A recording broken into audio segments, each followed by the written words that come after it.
Bonjour à tous. Donc aujourd'hui un nouveau sujet, enfin en quelque sorte, hein, parce qu'il y a peu de temps on a parlé des Qatars, hein, donc, mais c'était basé sur un aspect plutôt sociologique, sociétal de l'époque Qatar au XIIe, au XIIIe siècle. Donc, oui c'est ça, j'avais un doute sur les siècles. Et donc c'était basé sur le livre de Leroy Ladurie, hein, Montagne ou village occitan, donc 13e, 14e siècle, hein, donc de 1294, donc c'est la fin du catharisme, 1324. Voilà, donc c'était un ouvrage ancien, puisque c'était publié en 73, voilà, un livre d'histoire. Et puis il y avait un roman historique que je vous avais présenté. Là, l'idée, c'est de s'attacher plutôt à l'épopée cathare. Donc ça, c'est un livre de 600 pages. Et là, c'est un livre donc, de Michel Roquebert, en petite édition, mais la grosse édition, je l'ai mise, c'est ça, hein, l'épopée cathare, donc une grosse édition qui était publiée chez Privat. Là, c'est chez Tempus. Et donc, en petite édition, ça fait plus de 700 pages, et il en a publié 6 comme ça. Donc c'est intéressant pour quelqu'un qui veut écrire des romans historiques, ou qui s'intéresse aux romans historiques, parce qu'il y a beaucoup de détails du coup, hein, puisque c'est étalé sur au moins 6 fois, c'est 3000 pages quoi, dans ce format. Donc il y a beaucoup de détails, donc c'est très intéressant pour un romancier par exemple. Alors que là, c'était plus pour comprendre la sociologie du catharisme à sa fin d'ailleurs. Voilà, là, c'est le premier tome, c'est le début, forcément. Donc c'est l'explication des débuts avec énormément de détails. Donc c'est intéressant de voir cette manière de compter de manière chronologique, quoi, hein, voilà. Et du coup, je me suis dit qu'on allait illustrer ça avec un livre de Bernard Mahou, la malédiction des Trancavel, parce qu'on en parle beaucoup des Trancavel dans cet ouvrage. Donc ça c'est le tome 1, alors je ne sais plus combien il y a de tomes, c'est toute une saga, bon, c'est amusant à lire, hein. Donc je vous en parlerai au dernier épisode. Voilà, donc on va commencer non pas par le livre, mais par un article qui était paru dans l'histoire, hein, donc une revue dont je vous parle souvent. Et donc c'était publié en décembre 2016, hein, c'est le numéro 430, qui se trouve sur internet, je vous en ai déjà parlé, hein. Donc je vous ai déjà lu un article, mais c'est pas le même. Donc là ça reprend un article d'un historien britannique, hein, qui a publié en 2014 un ouvrage sur j'allais dire les Qatars, mais lui, si vous voulez, conteste le terme. Donc il dit que c'est plutôt un terme qui a été fabriqué par l'occupant français, hein, pour transformer tous ces gens-là en absolus hérétiques, et surtout pour leur prendre leur terre avec l'appui du pape, etc. Donc en quelque sorte, il transforme les Qatars en des chrétiens catholiques, mais contre la corruption de l'Église, donc contre la dîme par exemple, et donc ça ne va plus au pape, parce que c'est des grands revenus qui arrivaient jusqu'à Rome, puis ensuite jusqu'à Avignon, hein, c'est pour ça que j'ai mis Avignon là, hein, aussi,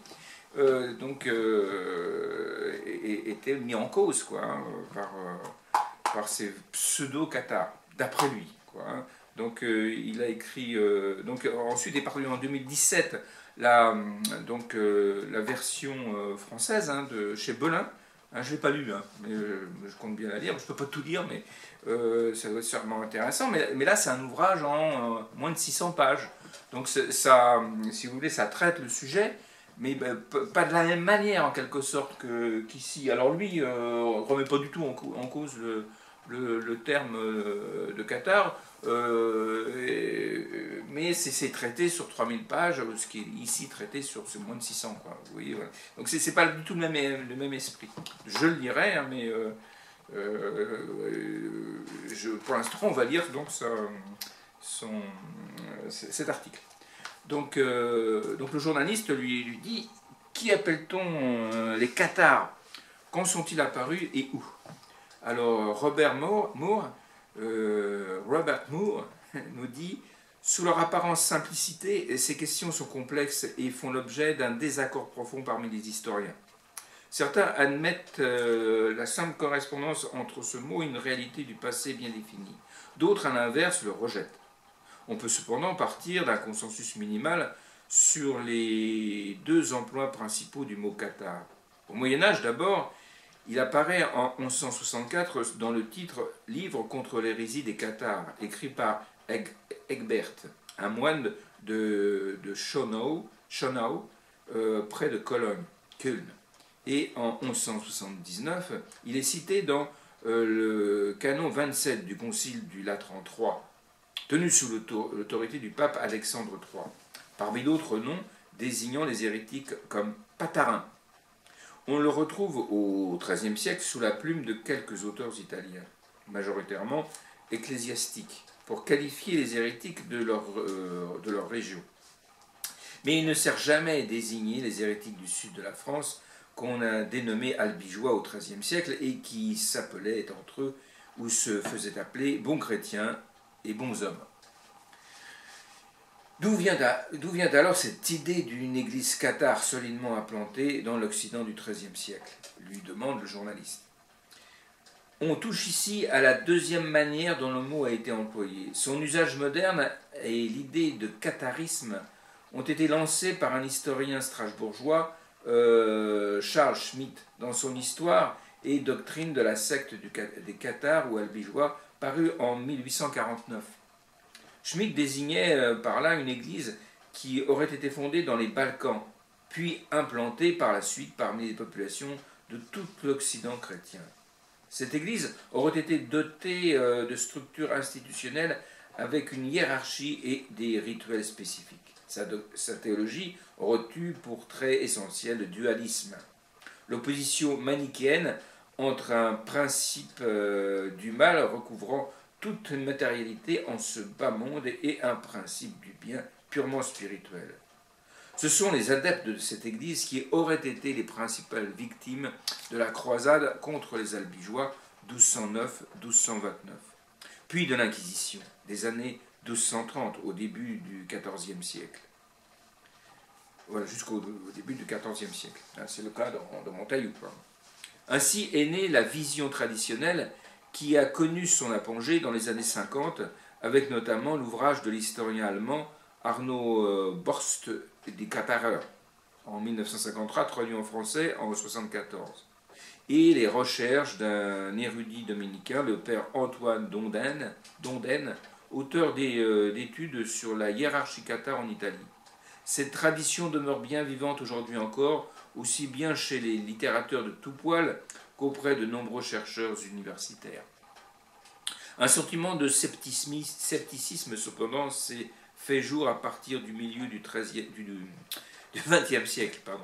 Il s'est surtout fondé sur l'idée que les supposées manifestations de dualisme de la part des hérétiques, leur insistance sur la nécessité de la chasteté et de la pauvreté en particulier, sont plutôt interprétées simplement comme l'expression d'un évangélisme radical. Autrement dit, d'une aspiration à imiter le plus rigoureusement possible le modèle de vie d'humilité et de pureté donné par Jésus et les apôtres. L'essor des hérésies était ainsi replacé sur le contexte général de développement de la spiritualité évangélique sous toutes ses formes en Occident à partir du XIe siècle. Les causes n'étaient plus exogènes, mais endogènes. Voilà, donc c'est son credo à lui. Il ne s'agit plus de l'importation d'une spiritualité venue d'Orient, mais d'une évolution liée à des facteurs locaux, illustrés d'abord par les Italiens, notamment par Raffaello Morghen, puis Gabriele Zanilla. Ce courant critique est resté marginal dans un premier temps, même s'il fut relayé en France à l'initiative de Jacques Le Goff, un grand historien. Voilà. Donc à lire cet ouvrage hérétique chez Belin de Robert Moore. hein, qui remet en question donc, le fait qu'il y ait une influence des Balkans par le dualisme sur le qatarisme. Et il nous dit les Qatars, on ne connaît pas, et c'est plutôt une évolution comme on l'a connu souvent au Moyen-Âge, puis qu'on en connaîtra en quelque sorte avec le protestantisme à la fin du XVe siècle, début du XVIe, et puis pour une certaine pureté de la lecture des évangiles. Voilà, donc je vais vous lire quelques passages de cet ouvrage, hein, qui date des années 70, mais qui est très intéressant pour la narration des faits, quoi, hein, sur du long terme, sur beaucoup de pages, beaucoup de détails. Et ça, c'est intéressant donc pour un romancier. Donc, je vais prendre mes notes. Donc, page 19, regret de l'Église, page 19. Rejet de l'Église, pardon. Rejet de l'Église. Page 19. Il faudrait que j'apprenne à écrire correctement. Ça simplifierait la vie. Voilà, page 19. Pour le temps même que celle-ci s'emploie à restaurer non seulement sa dignité, mais son autonomie et son autorité, et à se donner d'organisation hiérarchique, administrative, juridique d'une puissance indépendante et souveraine, capable d'influer sur le cours des choses temporelles, l'hérésie prêche le retour aux sources et à l'évangélisme primitif. Ouais, bon, c'est évoqué quand même, hein, là, hein, cet aspect des choses. L'Église pouvoir, elle oppose systématiquement la simple communauté ecclésiale des premiers siècles. Elle désire en effet retrouver dans toute sa pureté l'enseignement du Christ et juge incompatible avec un tel enseignement que l'Église se pose en puissance possédante. Ce réflexe d'ordre sentimental, en quelque sorte, a peut-être joué un rôle plus important que le raisonnement qui, imputant la création au principe du mal, non à Dieu, conduisait à rejeter une Église qui reconnaissait le Dieu de l'Ancien Testament, le démiurge de la Genèse, identifié par les hérétiques à ce même principe du mal. Quoi qu'il en soit, il est évident que la tentative de ressusciter selon la formule de Étienne de la Ruelle un paléochristianisme ne pouvait que contrecarrer le mouvement même qui portait l'Église romane à asseoir de plus en plus solidement sa propre autorité face aux puissances politiques du temps. Donc pour avoir un poids politique, il faut de l'argent. C'est le nerf de la guerre. Donc les gens du sud-ouest de la France à cette époque-là contestaient ce positionnement. Si le caractère révolutionnaire de la prédication hérétique nous frappe aujourd'hui, dans la mesure où nous recelons en elle la volonté d'abattre les structures établies, c'est bien au contraire à ce qu'elles contenaient d'archaïque et de réactionnaire qui inquiéta la papauté médiévale, parce qu'elle tendait à ruiner des siècles et des siècles d'efforts politiques, dans le cœur. Page 30, Société Cathare. Bon, lui, il reste dans ces termes. Hein. Page 30. En réalité, les textes narratifs du temps, comme les actes des tribunaux inquisitoriaux, ne parlent pas de Cathare, mais d'hérétiques, dans le cas des parfaits et des parfaites, c'est-à-dire des membres du clergé cathare et de croyants des hérétiques, ou simplement de croyants, dans le cas de simples fidèles. Il paraît évident qu'il nous faut aujourd'hui appeler cathare non seulement le parfait, mais aussi le simple fidèle. La chose mérite d'être précisée, car à la lecture de la plupart des récits de la guerre albigeoise, il semble que l'on parle beaucoup du catharisme, mais fort peu de cathares, ou du moins que l'on ne voit ceci que lorsqu'on les brûle. Un emploi trop restreint du mot, c'est-à-dire limité au seul parfait et à défaut de déséquilibrer en quelque sorte le rapport des forces. Or, il importe en premier chef de savoir que les seigneurs de cabaret, qu'un Emery de Montréal, que les Roqueville ou les Mazerolle et tant d'autres étaient cathares au sens où Simon de Montfort était catholique, c'est-à-dire sans être prêtre ni moine. Il importe de savoir que Guillaume de Roquefort, dont les chroniques nous disent simplement que frère de l'évêque catholique de Carcassonne, il fut impliqué dans l'assassinat de l'abbé Daune, assistait dans son château de la Montagne Noire au prêche des parfaits. Il pratiquait devant eux le rite du méloramante, ou que Pierre de Saint-Michel, chevalier de Faugeau, que les récits du temps mettent en scène dans divers combats, cacha sa femme à Montségur au moment de l'invasion, que Jourdan de Caraman, chevalier de l'Aurac, grièvement blessé près d'Alzonne, se fit transporter chez un de ses amis à Montget pour y recevoir le consolement avant de mourir, etc., etc. Il est bien évident que de tels personnages ont défendu les armes à la main non seulement leur terre, mais leur foi. À l'oublier comme à trop lier le concept de non-violence à celui du catharisme, et il est vrai que les parfaits ne se battaient pas, on faisait grandement l'image de cette guerre. On fausserait grandement l'image de cette guerre. Si, comme nous l'avons dit, le fait cathare ne recouvre pas le fait occitan médiéval, il est non moins certain qu'il existait une société cathare laïque et qu'elle combattit durement, voire férocement, pour sa survie et celle de sa religion. Une grande part de notre travail s'applique à l'évoquer à travers des personnages bien précis et des situations concrètes, compensant ainsi ce que les récits du temps peuvent avoir d'unilatéral dans la mesure où œuvre de catholiques. Il nous faut connaître surtout le point de vue des catholiques et le comprendre des croisés, le comportement des croisés. Alors, on va parler maintenant des Balkans. Alors bon, c'est ce que conteste justement Moore, l'influence des Balkans. Mais bon, lui, il le cite. Alors après, à vous de faire votre opinion, parce que tout ça n'est pas tranché. Il y a encore grande discussion autour de ça.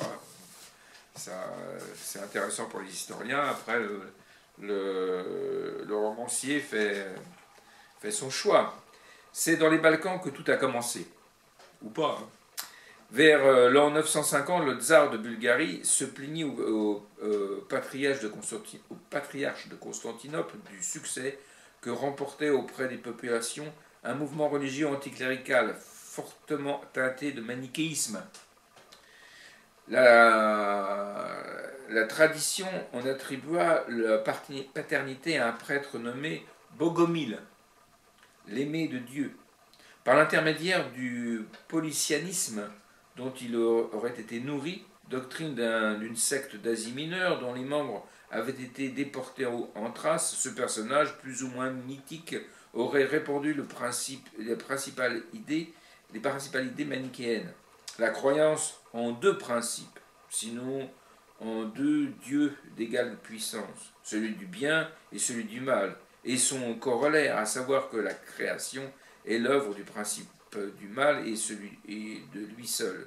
Plus qu'à son contenu dogmatique, le bogomilisme dut peut-être son succès au fait qu'en se dressant contre l'Église officielle, il catalysa le ressentiment des paysans slaves contre le pouvoir féodal, alors aux mains de conquérants bulgares. Ceux-ci, jadis païens, s'étaient ralliés au christianisme, ce qui explique que la classe serve est unie dans une même inimité les deux puissances dominantes, la religieuse et la laïque. Le passage de la Bulgarie sous domination byzantine n'étouffe pas les progrès du bogomilisme qui, bien que condamné par de nombreux conciles, irradia sur la Serbie, la Bosnie, la Dalmatie, la Macédoine et s'implanta fortement à Constantinople même, où sa trace ne se perd que vers le milieu du XIIIe siècle. Il servit de la politique nationale de la Bulgarie quand celle-ci recouvra son indépendance et connut des époques d'heureuses apogées sous la protection plus ou moins avouée des tsars pour ne disparaître qu'avec l'invasion turque aux environs de 1400. Mais c'est certainement en Bosnie et dans les petits États voisins de Dioclée et de Turn, les futurs Monténégro et Herzégovine, que les destinées de l'hérésie dualiste furent les plus éclatantes. Là encore, la religion que l'on appela Patarine, héritière directe du bogomilisme bulgare, fut liée aux intérêts nationaux de terre que se disputaient la Hongrie catholique romaine et l'Empire byzantin. Clergé latin et clergé orthodoxe faisaient chacun le jeu de l'étranger. En 1199, soucieux d'affirmer à la face de tous le particularisme de sa nation, le prince de Bosnie, Koulin, sa famille et 10 000 de ses sujets adhérèrent publiquement à l'hérésie.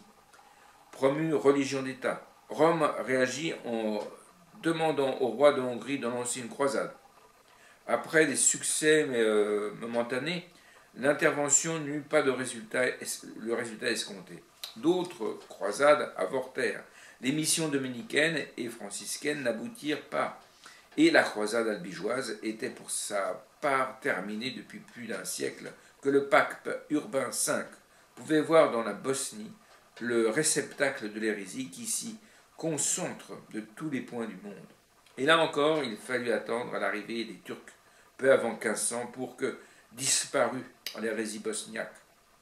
La noblesse patarine, séculairement hostile au catholicisme de Rome, comme à celui de Constantinople, ne semble pas avoir fait beaucoup de difficultés pour embrasser l'islam. Il est vrai que, faute de se convertir, il eut perdu tous ses biens. La population survivre, les populations survivent, et la Bosnie, comme les États voisins, devint rapidement musulmane. Voilà. Donc, ont-ils une influence ou pas à suivre, d'après Moore, non. Donc, à lire. Donc, page 45, le bûcher d'Orléans. Vers l'an 1000, un habitant de Vertus, en Champagne, nommé Le Tard, fut, selon le chroniqueur Raoul le Glabre, condamné et expulsé par l'évêque de Châlons. Il avait quitté sa femme et refusé de payer la dîme. Et oui. Il avait aussi brisé une croix. Le Tard se suicida en se jetant dans un puits. Vers 1115, l'évêque de Limoges essaya d'intervenir contre les hérétiques que l'on disait manichéens. Mais l'affaire qui éclata à Orléans aux alentours de 1022 et sur laquelle on est bien peu renseigné, montre l'Église même exposée dès cette époque aux atteintes de l'hérésie. Venu étudier à Orléans, un prêtre de Rouen, Héribert, se lia avec 2 religieux, illustres par leur sagesse, leur admirable de sainteté et de religion, généreux en aumône, dit la chronique orléanaise qui rapporte les faits. L'un, Étienne, était supérieur de la collégiale Saint-Pierre et le propre confesseur de la reine de France Constance, épouse de Robert le Pieux. L'autre, Lisois, appartenait au chapitre de la cathédrale Sainte-Croix. Or, leur réputation n'empêchait pas les 2 religieux de propager tant à Orléans que dans le pays environnant des idées condamnables. Ils rejetaient notamment les dogmes de la Trinité et de l'Incarnation. Et oui, ils ne croyaient pas à la rédemption ni au sacrement. Ils firent des adeptes qui, assurait-on, tenaient des réunions clandestines et nocturnes au cours desquelles ils s'adonnaient à la débauche. Le bruit courait dans le pays que toutes ces erreurs avaient été introduites à Orléans par un Italien et un paysan périgourdin. Héribert se joignit à la secte, mais de retour à Rouen, se confiant à l'un de ses parents, qui avertit aussitôt le duc de Normandie et Robert le Pieux lui-même, le dénonciateur se rendit en personne à Orléans, fit une enquête et tendit un piège aux 2 protagonistes qui furent contraints de comparaître devant un concile d'évêques et d'abbés que le roi présida. Étienne et Lisois confessèrent que leur hérésie et confessèrent leur hérésie et furent excommuniés. Comme ils sortaient de la cathédrale, la reine Constance, d'un coup de canne, creva l'œil de son confesseur, rancunière. Le roi fit dresser un bûcher près de la ville, et les deux hommes y furent jetés, avec 11 de leurs disciples, tant clercs que laïcs. Une lettre d'un moine de Fleury-sur-Loire à Oliba, évêque de Vichy en Catalogne, montre que l'affaire d'Orléans eut un grand retentissement. Effectivement, 3 choses sont à retenir. L'intervention personnelle du roi de France, la réunion d'un concile pour juger les hérétiques, enfin l'exécution de ceux-ci par le feu. Dans l'histoire de la répression des hérésies néo-manichéennes, le bûcher d'Orléans est le premier connu. Alors lui, il est qualifié de manichéen. Mais bon, après, il faut lire notre ami britannique. Alors, le synode d'Arras, 1025. En janvier 1025, Gérard, évêque de Cambrai et d'Arras, écrivit à l'évêque de Liège pour le mettre en garde contre la feinte religieuse et les paroles trompeuses de certains.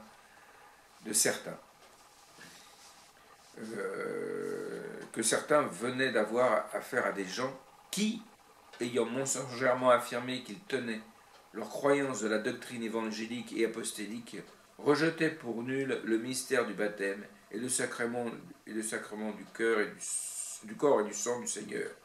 Disaient que l'on ne peut recevoir ce corps et ce sang qu'en apparence, que la pénitence ne peut en rien conduire au salut, que les gens unis par le mariage ne peuvent en aucune manière accéder au royaume des cieux, et bien d'autres choses qui sont consignées tout au long de leur libelle.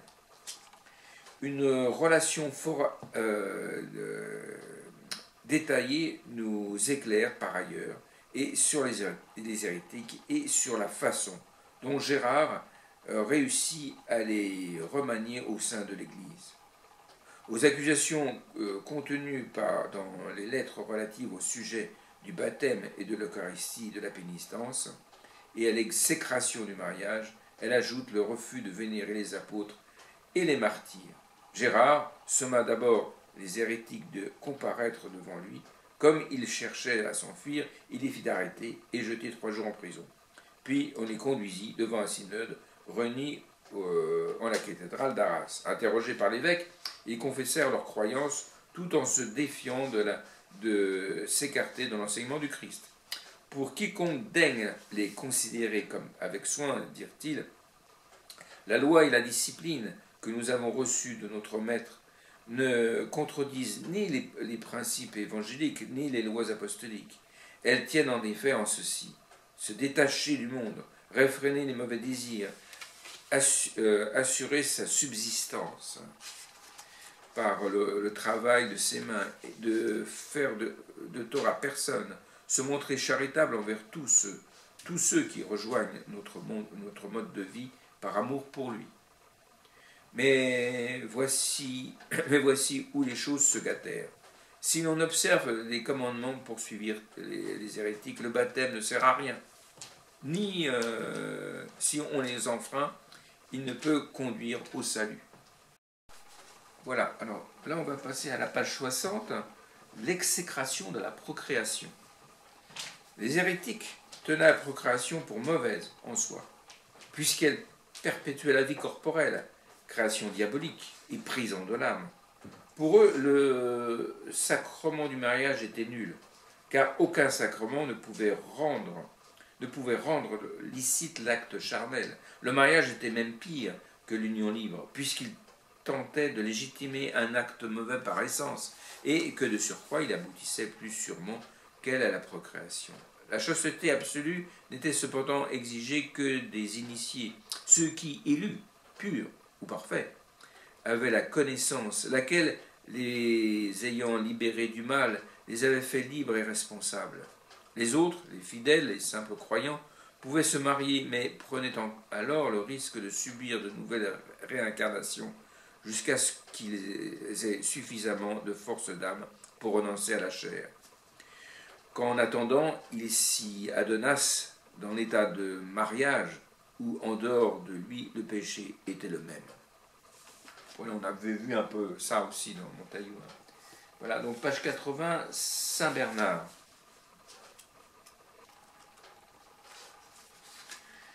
Au bout de quelques années, la situation était telle dans le pays toulousain que le légat pontifical Henri Albéric, devant l'absence totale de réaction de la plupart des autorités locales, décida d'intervenir lui-même.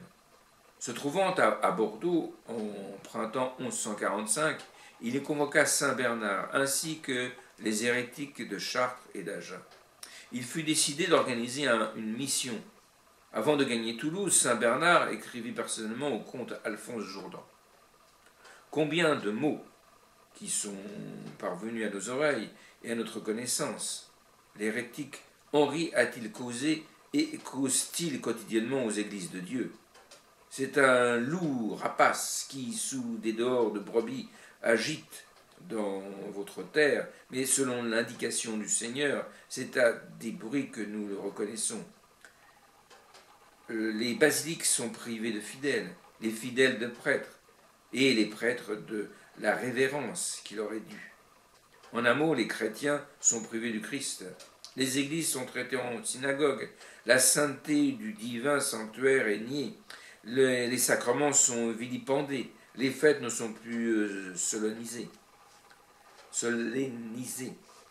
Voilà pourquoi, malgré mes multiples infirmités, je me suis mis en route vers cette région choisie entre toutes, que dévaste ce monstre insolite et où il ne se trouve personne pour lui résister et le sauver. Chassé de toute la France en raison de sa méchanceté, il n'a trouvé que cette région qui lui resta ouverte. Et voici qu'en toute tranquillité, sous ta domination, il déchaîne sa fureur contre le troupeau du Christ. Juge toi-même, prince illustre, si cela convient à ton bonheur. Saint Bernard et ses compagnons arrivèrent à Toulouse vers la mi-juin, et c'est grâce essentiellement à deux textes de Geoffroy d'Auxerre, qui fut témoin des faits, que l'on connaît le déroulement de la mission. Il en fait leur récit dans cette lettre au moine de Clairvaux, dont nous avons déjà parlé, et puis il y fait allusion dans la vie de Saint Bernard qu'il écrivit plus tard. À Toulouse, les missionnaires reçurent d'abord un accueil assez frais, puis la prédication aidant et les miracles aussi, assure Geoffroy, ils gagnèrent peu à peu la sympathie chaleureuse des foules. Le moment vint où, fort de l'appui populaire, ils purent sommer Henri et les plus notoires à rien de comparaître devant eux. Donc les appelés d'Ariens en référence à une autre hérésie plutôt intervenue donc au moment des grandes invasions, avant le Moyen-Âge. Les Toulousains promirent que si les hérétiques ne venaient pas s'expliquer publiquement, ils rompaient toutes les relations avec eux. Personne ne se présenta. Henri et les Ariens, ayant préféré la suite à la discussion. Donc, ils les appellent Ariens, ils n'ont pas Cathare, par exemple. Des recherches furent entreprises pour mettre la main sur Henri, mais elles furent vaines. Les chevaliers firent serment de ne plus protéger désormais les hérétiques et de les expulser. Puis une sentence fut prononcée contre ces mêmes hérétiques. Leurs fauteurs et tous leurs protecteurs interdisant de les recevoir soit en témoignage, soit en jugement, de partager un repas ou d'avoir quelque commerce avec eux. Voilà, page 116, Raymond V, donc comte de Toulouse. 116.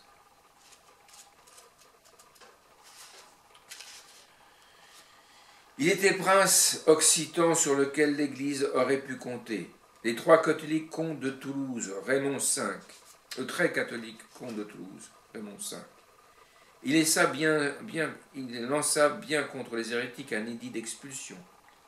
Encore aurait-il fallu que les magistrats des grandes villes et les vassaux des petits nobles des campagnes la missent à exécution. Faute d'avoir leur concours, il ne peut rien faire de plus que les évêques. C'est à peine si ses vassaux lui font le service d'hoste qu'ils lui doivent en temps de guerre, ce qui les contraint à entretenir des armées de mercenaires. À plus forte raison n'a-t-il ni autorité ni moyens pour les contraindre à chasser leurs amis, les Cathares. Il n'a d'autre ressource que de faire part de ses inquiétudes au chapitre général de l'ordre de Cîteaux en septembre 1177. Une inquiétude qui frise l'affolement. Voici l'essentiel de sa lettre. Cette pestilentielle contagion de l'hérésie s'est tellement répandue qu'elle a jeté la discorde chez ceux qui étaient unis, divisant, hélas, le mari et la femme, le père et le fils, la belle-mère et la bru. Même ceux qui sont revêtus du sacerdoce sont corrompus par son infection. Les antiques églises que jadis on respectait sont abandonnées et tombent en ruine. On refuse le baptême, l'Eucharistie est en exécration. La pénitence est méprisée. On nie obstinément la création de l'homme et la résurrection de la chair. Tous les sacrements de l'Église sont anéantis. Et même, au sacrilège, on prétend qu'il y a deux principes. Voilà, etc., etc.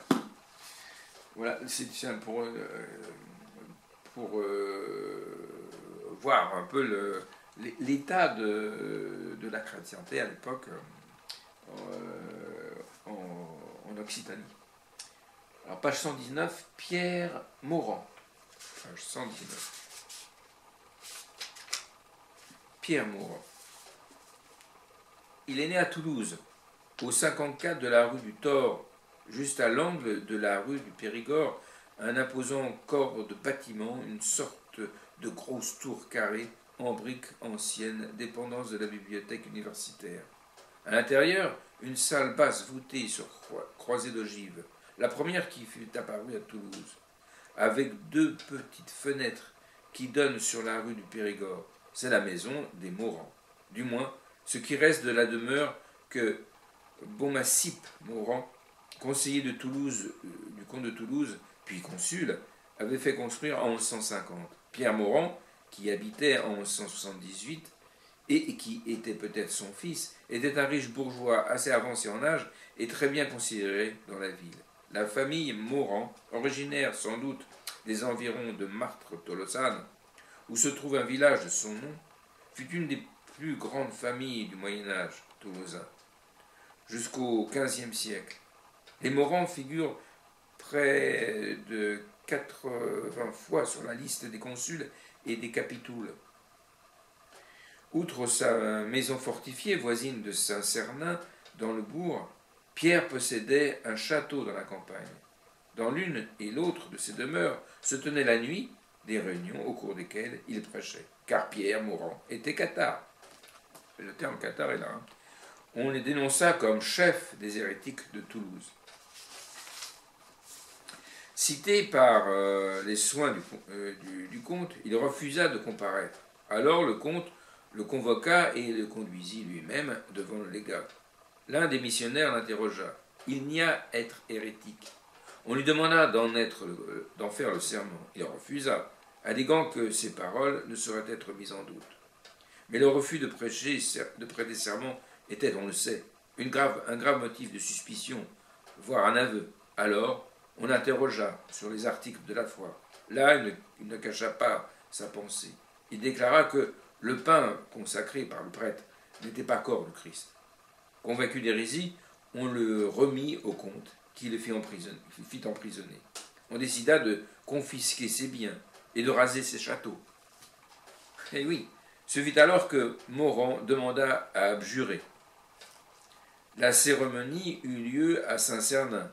Il y eut tant de monde pour y assister que c'est à peine si le légat eut la place de célébrer la messe. L'évêque de Toulouse et l'abbé de Saint-Cernin allèrent quérir Morand dans sa prison. En caleçon, nu jusqu'à la ceinture et sans chaussures, le vieil homme traversa Toulouse depuis la prison du château Comtal, le château Narbonnais, entre lequel entre les actuelles places Saint-Michel et du Salin, tandis que l'évêque et l'abbé le frappaient de verges.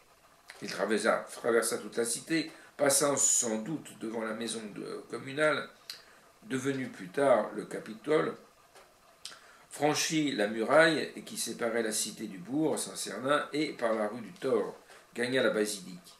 Il y pénétra par la grande porte, où, fendant la foule, alla se prosterner aux pieds du légat, devant l'autel. Il demanda pardon pour ses erreurs et jura d'obéir aux décisions du prélat. Celui-ci lui ordonna de partir dans les 40 jours pour Jérusalem. Il y restait 3 ans au service des pauvres. En attendant son départ, il devait chaque jour aller visiter les églises, nu-pieds, la discipline sur ses épaules nues. À son retour de Terre Sainte, ses biens lui seraient rendus, sauf ses châteaux. Comme il avait été dit, l'hôtel de la rue de Thor fut en grande partie démantelé. Sa tour, démolie jusqu'au premier étage, ne devait être reconstruite qu'au temps gothique. Pierre Morand dut rendre à l'église des biens dont il l'avait spoliés. Il dut de surcroît payer au comte une amende de 500 livres d'argent. Parmi les consuls de Toulouse pour les années 1183-84 et 1192-93 figure un Pierre Morand. Peut-être est-ce le même homme. Qu'il ait accompli ou non son pèlerinage en Orient, rien ne s'opposait à ce que ses concitoyens lui gardassent assez de confiance pour les lire au gouvernement de leur cité. Malgré sa récente humiliation publique, il n'est pas impossible même qu'elle ait fait de lui, en un certain sens, un martyr. Alors, intéressant personnage. Alors, ensuite, Esclarmonde, page 160.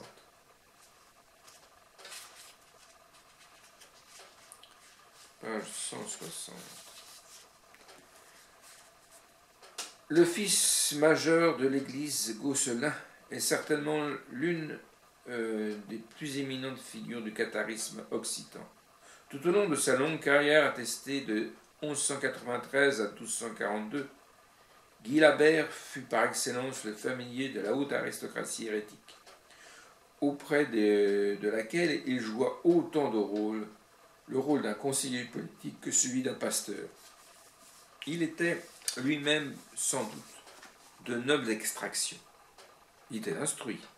Il avait été clair, car il savait écrire. Et c'est lui que son Église choisira en 1207 pour conduire face au parti catholique, essentiellement représenté par les légats du pape et par saint Dominique, la conférence contradictoire de Montréal. Dès 1193, donc, il avait sa propre maison à Fangeau. Les châtelaines se donnaient souvent rendez-vous chez lui pour écouter sa parole.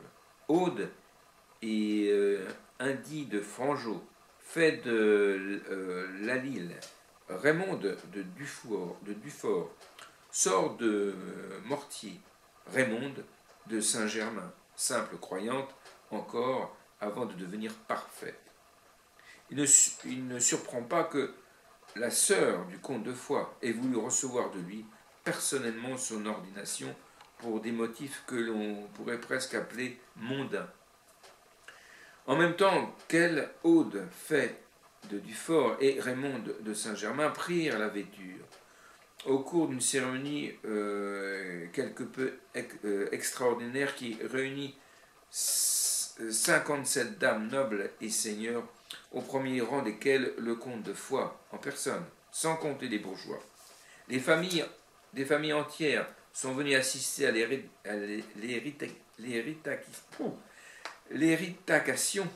d'Esclarmonde et de ses compagnes, leurs parents.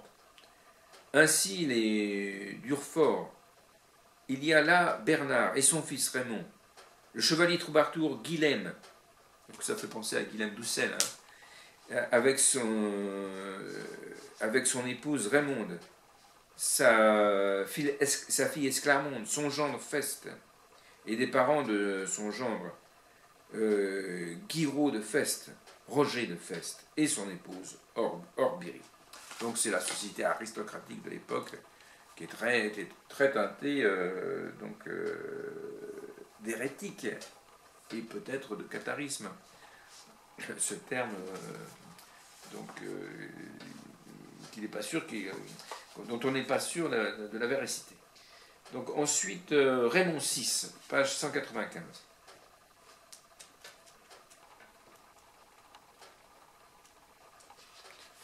Page 195. D'accord. Alors Raymond VI, donc c'est le fils de Raymond V qu'on a évoqué avant. Il n'y avait pas homme plus pacifique que le comte de Toulouse, qui, dès qu'il succéda à son père en 1194, s'employait à mettre fin à tous les conflits qui déchiraient le Languedoc depuis longtemps, et à faire la paix d'un côté avec l'Angleterre, de l'autre avec l'Aragon. On peut même être certain que s'il eut successivement 5 épouses, ce fut plus pour des raisons politiques que par goût de la luxure, et pour avilir le sacrement du mariage, comme le pensait Pierre Dévaux de Cernay, toujours aveuglé par sa haine des méridionaux. Donc c'est un religieux catholique, Pierre Dévaux de Cernay. Né en 1156, Raymond avait épousé à 16 ans Hermensinde de Pelay, qui lui apportait en dot le comté de Melgueil. Elle mourut 4 ans plus tard, et Raymond prit pour seconde épouse Béatrice, sœur de Roger Trancavel, le seigneur de Carcassonne. Donc on évoquera ici, là, sûrement. Vicomte de Béziers de Carcassonne, qu'il répudia en 1193 pour épouser Bourguigne, fille du roi de Chypre, dont il avait fait la connaissance alors qu'elle traversait les États toulousains pour se rendre de Marseille à Poitiers. Mariage brusqué, semble-t-il, et dont les raisons pourraient avoir été purement sentimentales, à moins que Raymond n'ait saisi soudain l'occasion de s'allier avec un royaume franc d'Orient, comme si le vieux rêve de ses ancêtres croisés miroitait encore à ses yeux. Ces 2 derniers mariages, par contre, furent sans conteste des opérations politiques de grande envergure. En octobre 1196, après avoir répudié Bourguigne, un drôle de prénom, il épouse Jeanne d'Angleterre, fille du roi Henri II Plantagenet, et d'Alénor d'Aquitaine, et par conséquent sœur de Jean Santerre et de Richard Cœur de Lion. Elle apporte l'Agenais en dot à Raymond, qui conclut la paix avec le roi Richard. Celui-ci lui restitue le Quercy, que la couronne anglaise occupait depuis 1188. De ce mariage naquit le futur Raymond VII, donc mariage très politique. 3 ans plus tard, Jeanne mourut en donnant le jour à un enfant prématuré, mais l'alliance avec l'Angleterre était solidement assise. Raymond VI se tourna alors vers l'Aragon. En janvier 1204, il épousa Éléonore, sœur du roi Pierre II, mettant ainsi fin à la rivalité séculaire de Toulouse avec son puissant voisin d'outre-Pyrénées. Reste la question religieuse. Sans doute Raymond VI était-il catholique, et fit-il tout au long de sa vie maintes donations aux abbayes. Il tolérait néanmoins des hérétiques sur ses terres et dans son entourage immédiat. Il les tolérait avec complaisance, peut-être même avec une secrète attirance. Pourquoi, après tout, ne pas croire Pierre Dévaux de Cernay quand il nous dit qu'il se faisait toujours accompagner de parfaits pour recevoir le consolement en cas d'accident, qu'il voulait faire élever son fils par les cathares, qu'il suggéra à sa seconde femme de se faire consoler pour se débarrasser d'elle, il est vrai, qu'il assistait à des prêches hérétiques et qu'il demandait à l'évêque de Toulouse, Raymond de Rabastens, de l'y accompagner. Quand on sait le degré de pénétration de l'hérésie dans toute la noblesse occitane, il serait étrange que la famille comtale eût été seule à l'abri de cette atteinte, sans jamais avoir adhéré positivement à la foi Cathare, Raymond VI pouvait très bien éprouver pour elle une curieuse mêlée de sympathie, une curiosité mêlée de sympathie, ce qui ne l'empêcha pas d'ailleurs de mourir en bon catholique, bien que l'Église n'ait jamais voulu par la suite accorder la sépulture religieuse à sa dépouille, en raison de la lutte qu'il avait menée contre la cause des croisés et de l'orthodoxie. Il semble bien en tout cas qu'il aurait été incapable de prendre des armes contre ses sujets cathares, même sur l'injonction d'un envoyé du pape. Voilà. Alors, page 222, Pierre de Castelnau. Page 222.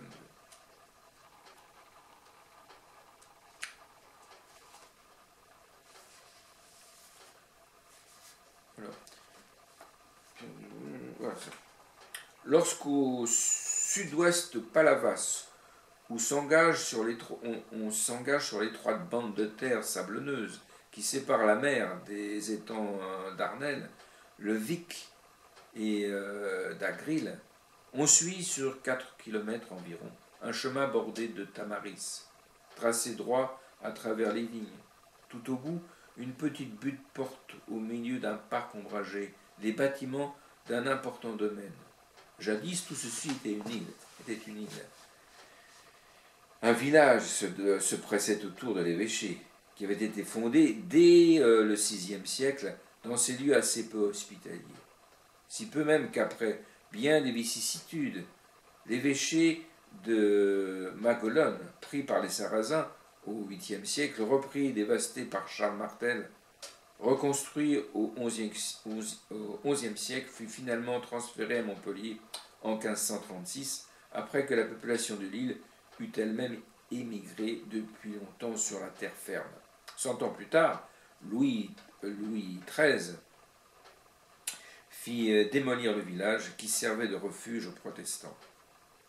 Mais sur ce sable est encore échoué l'immense vaisseau de la cathédrale Saint-Pierre de Maguelone, bâti au XIIe siècle dans un site d'une grandeur écrasante, à la fois lieu saint et forteresse, dont hélas la plus grande partie de l'appareil défensif, donjon, machicoulis, est démantelé. Il reste une nef de proportions impressionnantes, aux murs percés d'archères, et riche en sculptures et en inscriptions dont certaines remontent au IVe siècle. Des sarcophages des temps barbares y voisinent avec l'élégante ornementation gothique. C'est là que le pape Innocent III envoya chercher l'homme dont la mort tragique 10 ans plus tard devait être indissolublement liée au drame cathare. La mission de Pierre Régnier. Pierre de Castelnau, qui semble avoir été originaire de Montpellier, était chanoine à Maguelone depuis 1182, archiliaque depuis 1197. Son entrée dans l'histoire albigeoise est presque fortuite. C'est parce que Régnier était malade qu'Innocent III lui adjoignit Pierre dans l'enquête à mener sur l'abbé de Saint-Guilhem de Désert. C'était sans doute au début de 1199. Dès son arrivée en Languedoc, en effet, en printemps 1198, Régnier avait été chargé par Innocent III d'une importante mission outre-Pyrénées qui devait l'occuper plusieurs mois. Le 13 mai, le pape avait écrit aux prélats et aux féodaux du Midi pour les informer qu'en absence de Régnier, il était tenu d'obéir entièrement à son compagnon frère Guy, qui lui demeurait en Languedoc. Le 30 octobre, Innocent III rappelle encore à Régnier la grande ligne de sa mission, réformer les églises qu'il visitait, régler une affaire matrimoniale à la cour du roi de Léon, obtenir du roi du Portugal qu'il verse au Saint-Cierge le cens annuel qu'il lui devait. Et oui, les questions d'argent sont importantes. Avant le départ de Régnier pour la péninsule, cependant, le Saint-Père avait pris toute disposition pour que fût réglée la situation du comte Raymond VI de Toulouse. Par une lettre du 22 avril, il avait autorisé son envoyé à l'absoudre. On sait que les exactions que Raymond avait commises au détriment de l'Église lui avait valu les foudres de Célestin III. C'était en 1196. Pour obtenir son absolution, Raymond devait, selon les directives d'Innocent III, fournir des garanties de sa fidélité et de sa soumission. Et ce fut sans doute à la suite d'un rapport favorable de Régnier ou de Guy que le 4 novembre 1198, Raymond III lui accorda son pardon, moyennant qu'il fit un pèlerinage en Terre Sainte, comme d'habitude. Il l'autorisait cependant, s'il ne pouvait y aller en personne, à l'accomplir par procuration, en envoyant à sa place un certain nombre de combattants. Voilà, donc justement on parle de combattants, donc l'émission prochaine sera consacrée essentiellement donc aux batailles du début de la croisade, avec notamment Simon de Montfort, un personnage important de toute cette époque. Voilà, donc je vous souhaite un bon week-end à tous. Je vous dis donc là, la semaine prochaine pour les batailles avec Simon de Montfort. Et puis la semaine suivante, on va parler de l'application, un roman historique de toute cette période. Je vous souhaite une bonne semaine à tous. À bientôt.